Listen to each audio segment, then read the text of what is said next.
Thank you so much. It's great to be here. We are going to talk a little bit about rituals, both in your own lives, but then also where they are in the marketplace. And I thought I would start with a quick a possible day in the life of a consumer, and you'll get where this is going very, very quickly. So when you wake up in the morning, you probably want to take a shower and use some soap. So you might use those products. See where this is going? You might want to take some vitamins to be very healthy.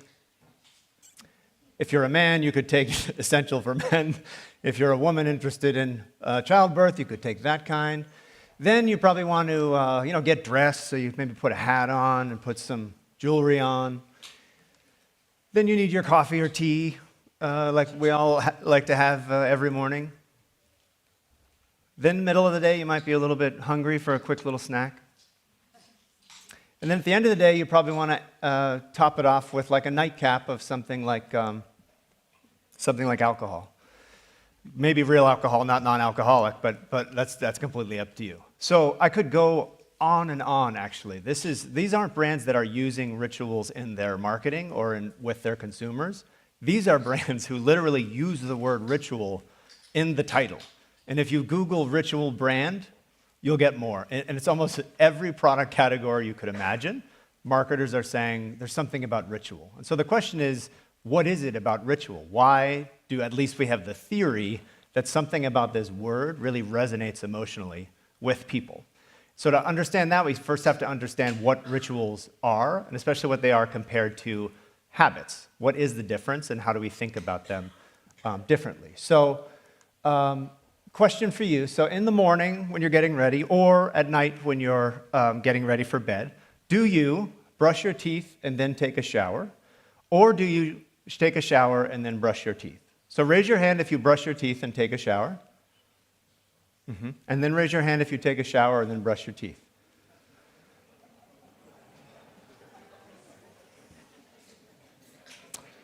The fact that that's interesting is already getting us a little bit of a sense of what's happening here.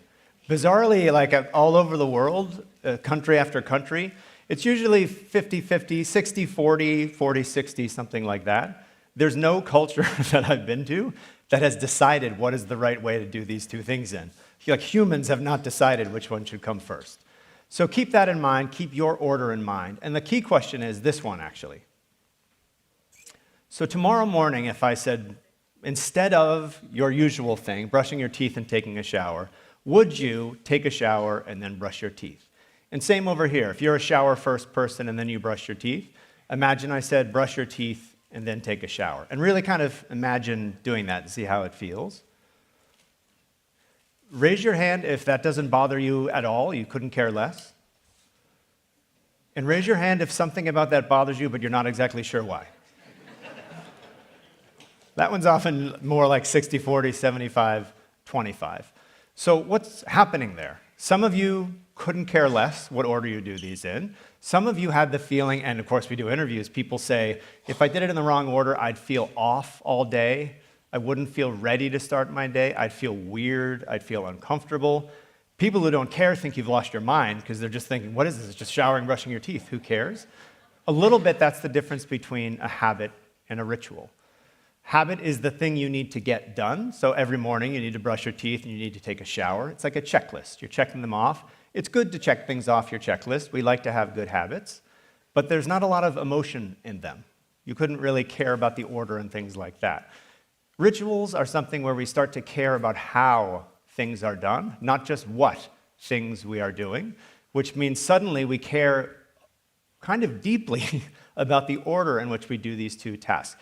I'm using this trivial example for a reason, because if this kind of trivial example provokes emotion in you, think what other types of rituals can provoke in us. And this one does two things, by the way. So if you think about doing your ritual in the right order, you feel good. People say, yeah, I'd feel ready to start my day. I'd feel fantastic. I'm ready to go.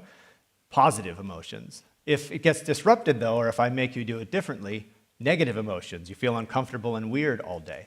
Just here already, we have a huge range of emotions that are possible with rituals.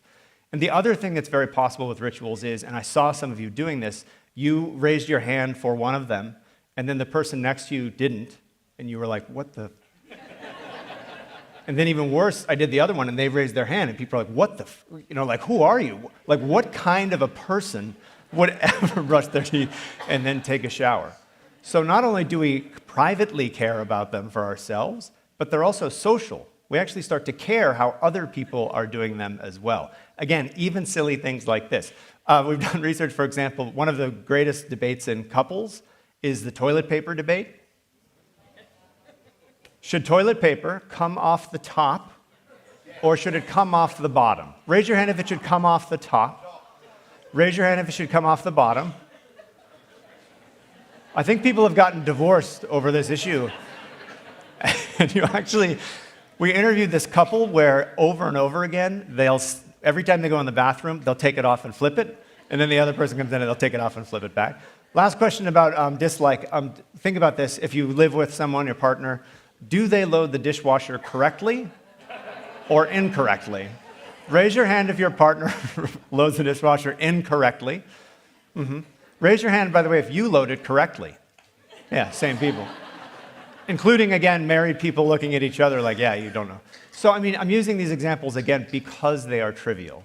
But they show us that it's not just putting dishes in a thing. It's not even just using toilet paper for what it's for. And it's not just brushing our teeth. There's something deeper and more meaningful in these. And that is, I think, one of the differences between habits and rituals. Habits are sort of the what. They're the things we need to get done. We need to have toilet paper. Many of you said, why would you care what it comes off? But many of you said, I care a lot.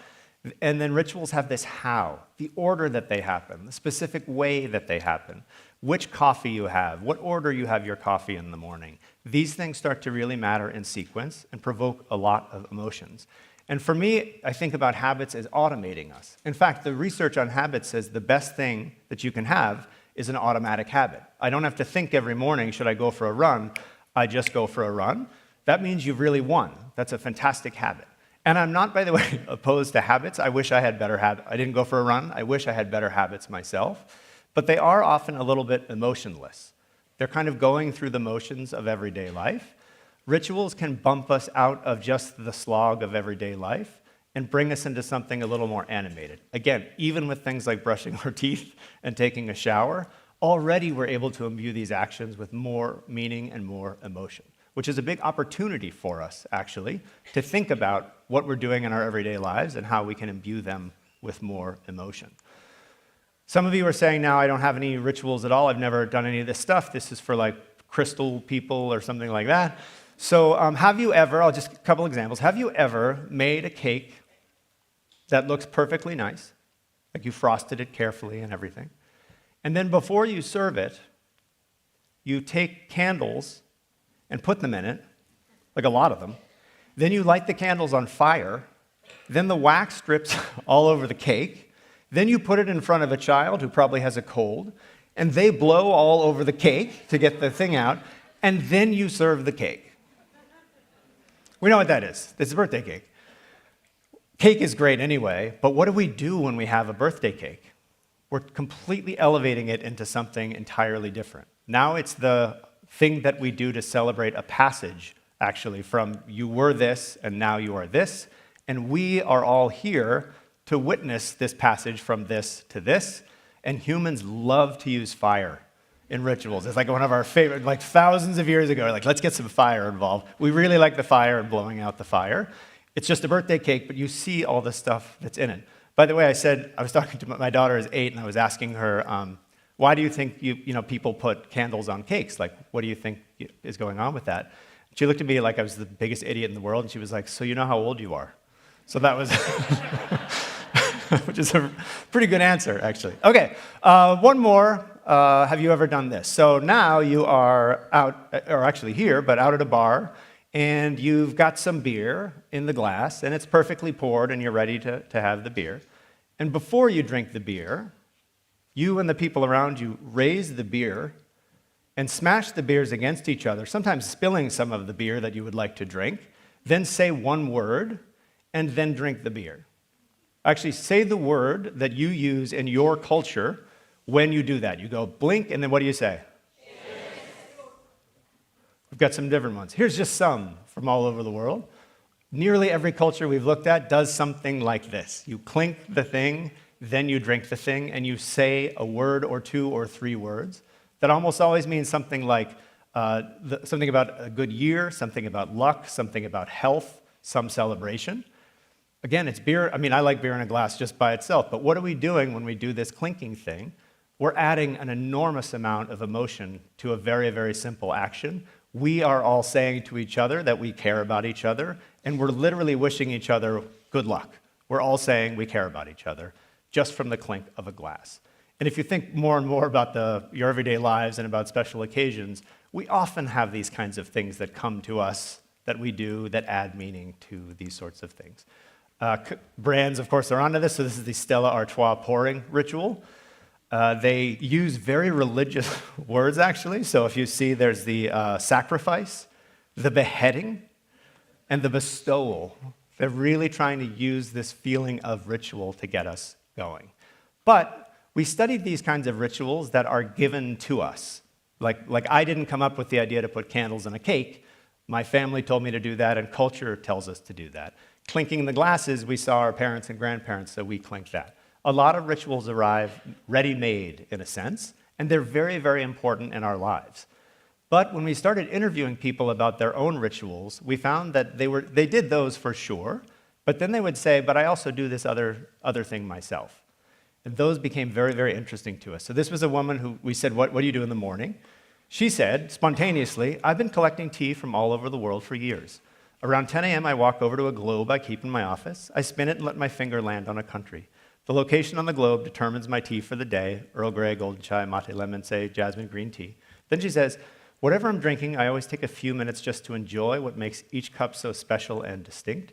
Every tea is different. It just takes a few minutes to really appreciate how and why. Tea can be tea, or tea can be an adventure all over the world and a reminder to savor, to take even just a minute and not just chug things down, but actually do something that's more emotional for us. This is, we interviewed couples. We say, is there anything that the two of you do that's special to you that you make sure to do every so often, every day, every week, every month? About 75% of couples say they do. The 25% who say they don't have them are less happy, by the way, than the 75% who say they do. Just like code your relationships right now and make sure you've got one. But these people said, oh, actually, we do something like that. When we eat dinner, we always clink our silverware together, which is very adorable. And obviously, there's not like a 2,000-year-old text that says, before eating, clink silverware together.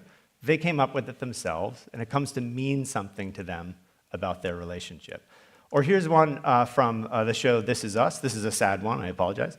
This is Miguel explaining when he knew his marriage was over to his friend. He says, for as long as I can remember, I've woken up at 6:30 every day to make Shelley coffee, his wife. Splash of milk, 2 sugars. I would make it and bring it to her in bed. She says that her day doesn't even start until she's got caffeine in her veins. Then he says, and then one day, I woke up 6:30 like always, and I made myself one. I just didn't feel like making Shelley one. This is the saddest. And the worst part is, she didn't even notice. It's just coffee, and now it means something very, very deep about their relationship. Their ritual that they had now is broken, and it's a sign of something else being broken as well. The only thing worse, by the way, than stopping a ritual, which makes people sad, is if you and your current partner have something that you do, and then you find out that they're reusing it with their new partner. The rage is beyond. So when you break up with somebody, they're allowed to date other people, they're allowed to get married, they're allowed to have children. You might not like it, but they're allowed to do that. They are not allowed to reuse Schmooper Bear if Schmooper Bear was your little thing that you did. Really, really strong emotions that these provoke in people. But one of the things that this showed us actually was, we refer to these as legacy rituals and DIY rituals. But the legacy kind, again, are very important in our lives. The clinking the glasses, the cake, many religious rituals, many cultural rituals. Really, really important for our lives. But there were these DIY ones that people were coming up with all the time, in all domains of life. They were saying, actually, you know what I do is this kind of weird thing where I do this and then this and then this, and I feel this way after I do that. And that actually is an opportunity, because if the only rituals that have an impact on us emotionally are the legacy kind, that's still great and we can use them, but we can't actually come up with new ones to solve new problems that we might be having now. And instead what we see is people freelancing all the time and coming up with their own little rituals, which is an opportunity, of course, for us as individuals to think about that, but also an opportunity for brands to think about how can we help customers build little rituals around our products and services that, again, will resonate more with them emotionally and improve their experience because you've given them something that's more meaningful. So if you think about what rituals can do, one of the best case studies, of course, is this. This is a cookie. There's lots of cookies, many, many cookies all over the world. This particular cookie has something very, very important and special about it, which is this. I could get them from all over the world. With Oreos, you do a thing. You twist it, you lick it, and then you dunk it and eat it. And I'll tell you, if you ask anyone in the world to discuss this, everyone has a different way of doing it. They get very mad, in fact, if you say, what do you mean you lick it? You don't lick it, you eat it right after you break it in half. Really, really strong theories about what is the correct way. If you look online, there's chatter about the correct way to do the Oreo ritual. It's just this very simple motion, but it prompts this huge emotion often in people. And you can use it for all kinds of things. So, I mean, this is just Shaq. They're building on that to say the dunk challenge. Get it? Basketball, dunk. This one is like one of my favorites because I'm a nerd.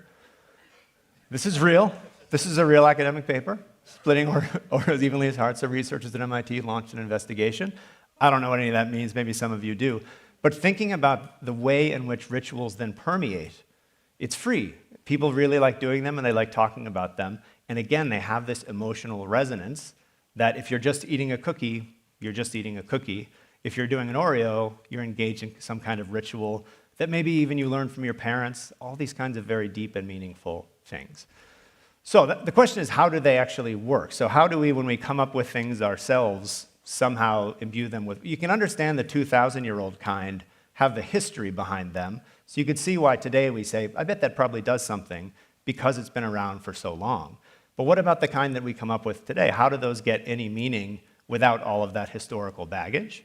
And to do that, we have to think about what happens when people make things themselves in general. So you or your partner probably has something that you made at some point in your life, like a mug or a bowl or some bookshelves or maybe a watercolor that you painted quite some time ago. And every time you move, you insist on bringing it with you and packing it up very carefully. And the problem is that it does not look very good at all. They really don't, I'm sorry. Mine don't either. I tried to make a stone sculpture once, and I would show you a picture, but it's too embarrassing to show you the picture. And yet, I still have the stone sculpture that I spent time on and money on. If you think about what we're doing in our minds when we make things ourselves, they don't look very good at all, but to us, they look amazing. They look beautiful, actually. We can ask people these questions, and they say, my watercolor is just wonderful, and I can tell you why, because of the way that I painted it.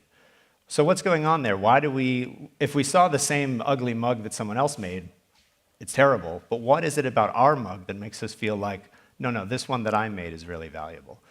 So we did research on this. This was back when I was at MIT. It turns out the Massachusetts Institute of Technology, if you want to have interest from people at MIT, you should say, is anyone here interested in origami? Because everyone is interested in origami. Scientists love origami, all the folds and everything like that. So we said, will you do some origami with us? And we did a very simple experiment. We had some people who were very, very good with origami make some. And they were beautiful. I mean, like lovely folds and everything like that. And then we had other people bid on those. How much would you pay us to take that home with you? We had a second group of people who are like me, who are novices, and we asked them to make some as well. You can think, did they look as good as the experts? Maybe not. And we asked people, how much would you bid on yours to take it home with you? And by the way, if you don't take it home with you, we're going to crumple it up and throw it away. How much will you pay? And then the mean thing that we did was, before we let them buy theirs, we asked other people to bid on theirs. So we said, how much would you pay for the one that I just made? And that means we have three prices in the market. We have the market for excellent origami. We have my price for my origami. And then we have the market price for my origami. In a wonderful world, they would all be exactly the same, but you can imagine that's not actually what happens. So here is expert versus self-made origami. People think they're not quite as good as the expert ones, but they do think that mine is sort of amazing. They're willing to give us money to do this thing. But the important market price is what the other people think about these, and of course, they think they're terrible. And some of these people bid a nickel, and they would say, I just didn't want them to feel bad. So it's not even actually. But if you think about what's happening here, you could say that's like a mistake or a bias or all irrational, those words that we use. And I suppose that it is because the numbers don't line up. Or you can see the middle bar, the self-made origami, as amazing, actually, that we are able to imbue the things we make with value and meaning and emotion just because we made them ourselves. If we're trying to sell it, we're going to be in big trouble. But if we're keeping it for ourselves because we value it, we've actually done a really wonderful thing. So then the question is, well, what types of building actually are the best kind? So we did another not very nice experiment with people. We used origami again. And what we did was we varied how hard it was. So this is the question. If you're going to do a ritual or have people engage in effort, what's the right amount of effort? It varies from product to product and service to service. We spend a lot of time thinking about the right amount of effort. But here, just to show that this happens, we did something where we gave some people just the instructions that looked like this and said, why don't you make this right now? And if you look like, no idea. Nobody has any idea what any of these instructions mean, so they have a hard time making it. Other people, we give them the actual sheet of what the symbols mean, and then they fold the thing. And what we see is if it's too hard and takes too long, it goes down like this. You can't have it be so difficult that I can't complete it, but it can't be so easy that I don't feel like I've invested enough of myself. So across origami and Legos and all kinds of stuff we've had people build, we try to find this sweet spot where I'm making it myself and I feel that ownership, but you haven't pushed me too far where I start to disengage. I have done things I'm at the Harvard Business School, and we have executives from all over the world come to the Harvard Business School, and I'll have them make little Lego sets that are for children. You know the kind of Legos that are the big kind, like for toddlers? I have these very fancy executives make like a little bird or frog out of these large Legos that they know are for toddlers. And then I say, okay, we're done with that. Can you take them back apart and put them in the box? And no joke, the most common reaction is horror. And they go like this, like, absolutely not. That's my frog. That's my little bird that I made. These people make plenty of money. They could buy Legos whenever they want to buy Legos, but only after they've made it do we start to imbue it. So we really think about how do we get people to engage that initial engagement in making in order then for these benefits to emerge from what they're doing. We named this the IKEA effect. We studied it a few years ago. The idea is, of course, that when we make things ourselves, we come to value them more highly than other people, including our partners and spouses, might value them. With IKEA, it's not actually that you love your bookcase that you made, necessarily. It's just that if you saw the same crappy bookcase made by somebody else, you choose yours. Yours that's crooked and everything like that, you say, yeah, but I made it, and you'll keep that. That's what we have. It's not that they're always the best thing in the world. It's that mine is more valuable to me than something that somebody else tried to make. And that insight is so important with these DIY rituals, because when we're receiving rituals from the past, again, they're very important and very impactful, but we don't have this role. It's like arriving pre-made in a sense, which we don't like as much. When we come up with our own, we engage the psychology of the IKEA effect, where now actually we're imbuing things with more value and more meaning. So if you think about what rituals can do, they take otherwise very boring things, including brushing your teeth and showering, but also a cake, liquid in a glass. You can think about a cookie. All of these things that are in some sense mundane, they imbue them with much more than that when you've got the ritual happening in the right way. And then how do they work? Again, it's this idea that when we come up with rituals ourselves, they can start to have a big impact on us because we feel this sense of ownership and pride at having crafted something that feels very important to us. So I started out kind of what is a ritual, and hopefully you have a little sense of what's a ritual and what's not. But for me, what happened over time actually is I started to lose my mind a little bit and start thinking about what isn't a ritual actually in everyday life. My wife is like, I think you need some help now, because everything I'm looking around, like, oh my God, another one's happening right now.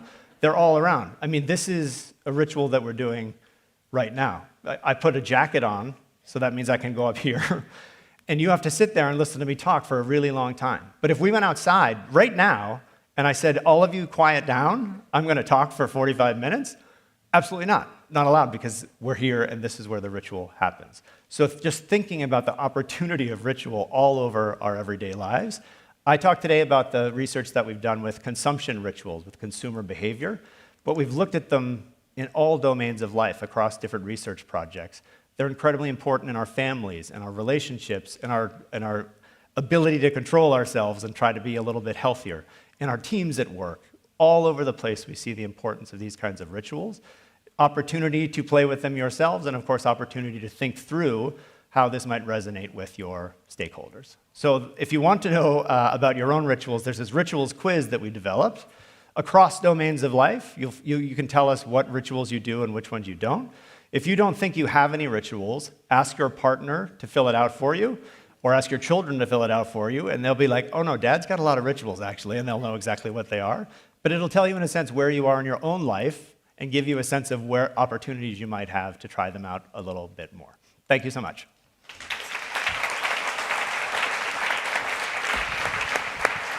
Come and join me. So you must be aware, just in case you don't know of it, of an Australian thing called the Tim Tam Slam. Yes. Okay, sorry, this is all the Aussies in the room are getting massively energized at this, where you bite, I think you bite the corners off a Tim Tam, and then what do you drink coffee through it, is it? Hot cup of tea straight through the Tim Tam. Okay, got it. So this is one of those things. Wait, there's more. Then you put it in your mouth and it just explodes. And then it explodes with the tea inside it. This does sound pretty good, actually. Does anyone know where you can get Tim Tams from? Okay, right. There used to be one, actually, with amaretti de Sirona. Does anybody remember that, where you could roll the paper into a cylinder and set fire to the top and it would fly up into the air in a restaurant? And then everybody stopped smoking, I think, and that seemed to kill them off because nobody knew how to light them anymore. But we've got a few great questions here. How do you create a product that encourages rituals? There was some debate, by the way, in the UK when they got rid of the aluminium foil around a Kit Kat. There were people who felt the experience had been somehow sullied because you no longer used your fingernail to basically cut it open. But can you think of other cases where it's been intentionally baked in? For sure. I think, and again, the key principle is what is the right amount of engagement that's enough that people start to feel they're doing something that matters, but not too much where they start to give up. And in online environments, that's like half a second, half a second, half a second. I mean, we're really talking about very, very quick rituals that we have people do in order to engage them, or of course they'll quit and go to another site. In person, we can think about a little bit more time to engage with products and services ritualistically. I just was working with a company the other day, the thing that's a soap company, and the thing that they do is when you click on the app, it has soap suds all over it. You can't see anything. And naturally, what we do is get rid of the soap suds. We start to swipe them away. Extremely, extremely satisfying.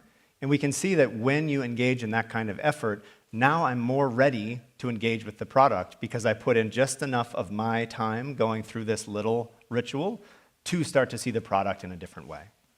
Because funnily enough, with your shower quiz, I was thinking I'd purposely vary the order of things to relieve the monotony. Okay, fascinating. Even weirder. However, I'm 58 years old and I can't get my head around fucking shower gel. Is anybody else? If you don't have a bar of soap, it's basically a perversion. I don't know what the hell you people are doing. Okay, I have no clue how you wash with that stuff. It's ridiculous. You put it in your hand, it washes off. What the hell is going on? So, by the way, some people, I didn't ask this question, raise your hand if you take a shower and brush your teeth at the same time. Whoa! Multitasking. So this to me is not okay. I don't usually judge, I'm a scientist, but this, I don't understand this at all. I can't even go. No, that is kind of weird. So you're in the shower, basically. It kind of makes a bit of sense, I suppose. Yeah, all of it makes sense, yeah. And there's a very good one.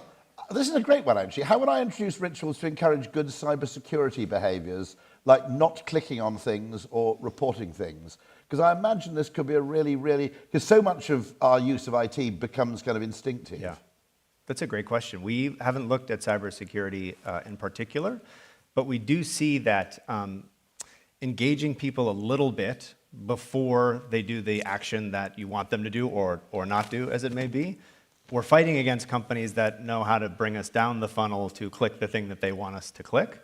We have tried to do things actually with college students. I think it'd be better with younger kids, speaking of John Haidt's talk.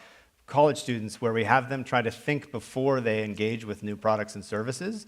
They do a little bit of a self-control ritual, in a sense, like I'm still in charge of what I'm doing. We can have them make up their own, which we often do, like a little thing that you're going to do to get yourself ready to resist. And we can see sometimes that that helps people resist a little bit the temptations to click stuff and start going everywhere. But early research, I would say. So I think this is an incredibly important domain to help people not necessarily go down these paths.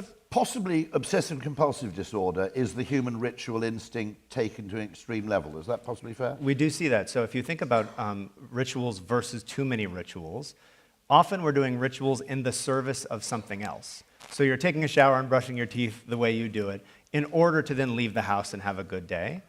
With obsessive-compulsive disorder, what can happen is we lose the link between I'm doing it in order to do something else, and I start doing it in order to do it.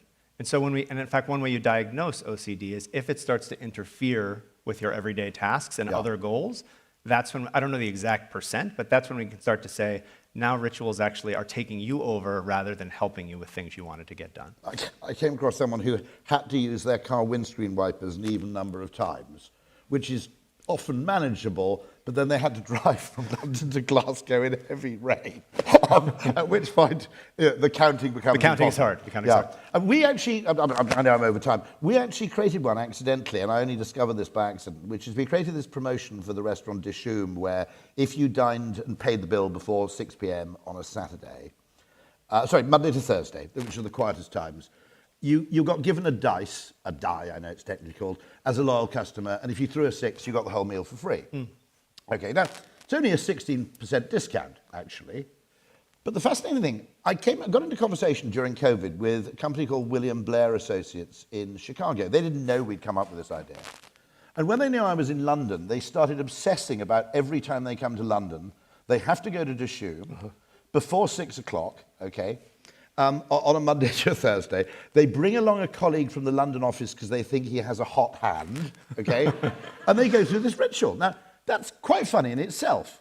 What's really funny is William Blair Associates is like a kind of miniature private Goldman Sachs, okay? Any one of these guys could have bought the restaurant. That was what was really funny. And yet they were going through this extraordinary rigmarole for what was effectively a 16.6% saving. And it had just become a thing where they would have been deeply distressed if they'd had to visit London without being able to do this. That's right. We're accustomed to it. It's not actually related to the experience itself. It's a little bit outside, it's outside of the experience. Yeah. And yet you're bringing me with this kind of ritual in a different way into the experience. Okay, right. Objective for next year is invent one more. This is fantastic, Michael. Thank you very much. By the way, Thank you so Michael's much. book, Happy Money, is absolutely superb Thank as you. well. I really enjoyed. Thank you ever so much. Thank you.